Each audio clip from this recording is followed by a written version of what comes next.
Les sujets du jour de la revue fiduciaire. Premier sujet de notre JT. Location meublée exonérée. Les particuliers qui louent ou sous-louent en meublé une partie de leur habitation principale à des personnes qui en font leur résidence principale ou temporaire, sont exonérés d'imposition sur les revenus perçus. Le loyer doit pour cela être fixé dans des limites raisonnables fixées pour 2023 à 199 € par mètre carré de surface habitable en Île-de-France et 147 € dans les autres régions. Les plafonds applicables en 2024 devraient être publiés en début d'année.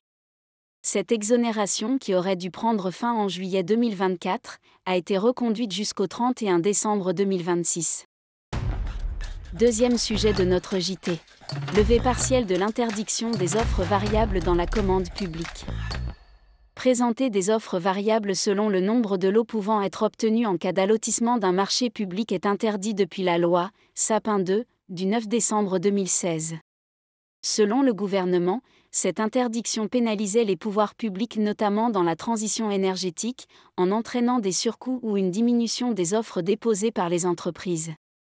C'est pourquoi la loi Industrie verte, du 23 octobre 2023, a levé partiellement cette interdiction pour les marchés d'une valeur égale ou supérieure à un seuil réglementaire. Ce seuil vient d'être fixé à 10 millions € hors taxes et s'applique aux candidatures ouvertes depuis le 30 décembre 2023.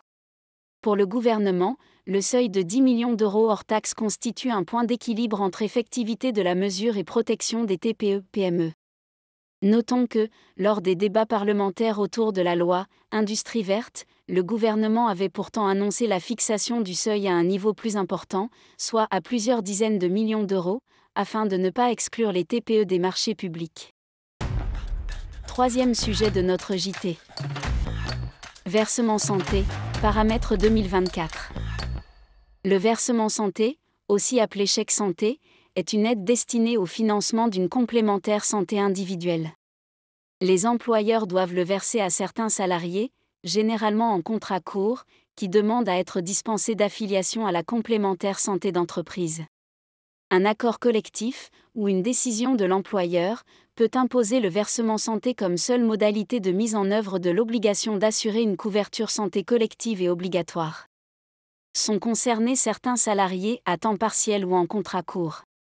Le montant de référence du versement santé passe pour l'année 2024 à 20,75 €.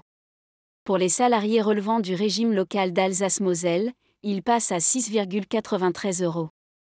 Pour rappel, ces valeurs forfaitaires sont utilisées pour calculer le montant du versement santé dû aux salariés concernés lorsque le montant de la contribution de l'employeur ne peut pas être déterminé pour la catégorie à laquelle le salarié bénéficiaire appartient.